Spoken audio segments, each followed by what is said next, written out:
வணக்கம் எனதருமை நண்பர்களே, நண்பிகளே. மிஸ்டர் முக்கையூர் சேனலுக்கு உங்களை அன்போடு வரவேற்கிறேன். நம்ம இப்போ என்ன பார்க்க போகிறோம்னா, எஸ்ஐஆர் அப்படின்னு சொல்லி ஒரு வாக்காளர் திருத்த பட்டியல் கொடுத்துருக்காங்க. இது மத்திய சர்க்காரும் தேர்தல் கமிஷனும் சேர்ந்து இதை கொடுத்துருக்குது. இந்த எஸ்ஐஆரில் நம்ம பேர் பதிவிட்டு அது வரும்பொழுது தான் நமக்கு ஓட்டுரிமை அப்படின்னு சொல்லித்தான் அதை கொடுத்துருக்காங்க.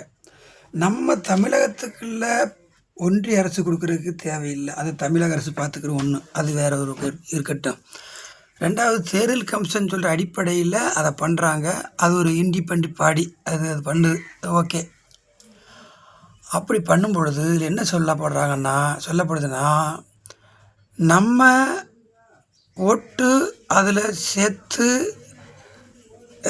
எழுதி கொடுக்கணும். அந்த எஸ்ஐஆரில் எழுதி கொடுக்கணும்.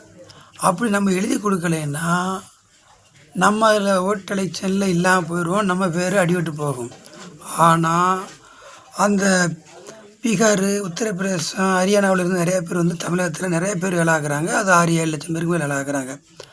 அவங்கள கண்டிப்பாக சேர்த்தாக்கணும்னு அந்த எஸ்ஐஆரில் குறிப்பிட்டிருக்கு. அதனால் அவங்க எங்கெங்கே இருக்காங்களோ அவங்கள பூரா தேடி பிடிச்சி அதில் சேர்த்துருவாங்க. நம்மளை அதில் பார்த்து எழுதி கொடுத்தா தான். அசால்ட் இருந்தோம்னுங்களேன், நம்ம பேர் ஆட்டோமேட்டிக்காக போயிடும், நமக்கு ஓட்டு உரிமை இல்லாமல் போயிடும். நம்ம இப்போ என்ன கேட்குறோம்னா, இந்த எஸ்ஐஆர் ஒன்றும் கொடுக்குறிய, அதில் எங்கள் போட்டா ஒட்டி எல்லாம் பண்ணி கொடுத்தா தான் நமக்கு ஓட்டு உரிமை. சரி, எதுக்கு ஆதார் கார்டு கொடுத்தாங்க? எவ்வளோ நாள் ஆதார் கார்டு வச்சு தானே பார்த்தோம், ஓட்டு போட்டோம். சரி, ஆதார் கார்டு வேண்டாம். எலெக்ஷன் கார்டுன்னு ஒன்று கொடுத்தாங்கல்ல, அது எதுக்கு? அது இந்த மத்திய சர்க்காரும் இந்த தேர்தல் கமிஷன் தான் கொடுத்தது. சரி, அதை விட்டுருங்க. ரேஷன் கார்டு ஒன்று கொடுத்துருக்கீல்ல, அப்போ ஏகப்பட்ட ஆவணங்கள் இருக்குது. எங்களுக்கு வீட்டு ரசீது இருக்குது, பேங்க் புக் இருக்குது, சிலிண்டர் பில் இருக்குது, ஏகப்பட்டது இருக்குது. பாம் கார்டு, நிறையா ஆவணங்கள் இருக்குது.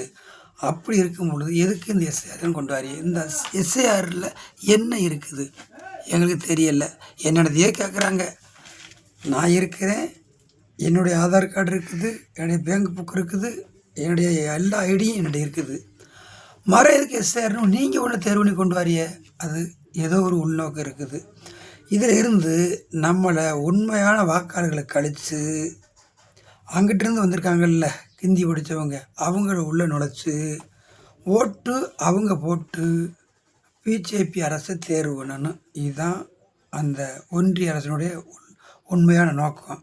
அதனால் நம்ம எப்படி இருக்கணும்னா, இந்த எஸ்ஐஆர் பாரத்தை நிரப்பி கொடுத்து அதில் நம்ம பேர் பட்டியல் வறுக்க மட்டும் நம்ம ஓயக்கூடாது.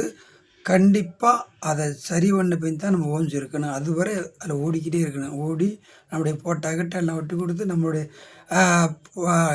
நம்பர் எல்லாம் வந்தால் தான் நம்ம விடணும். அதனால் நம்ம பின்தங்கிடக்கூடாது. கண்டிப்பாக இந்த எஸ்ஐஆரை நம்ம கரெக்டாக நிரப்பி கொடுத்தாகணும்.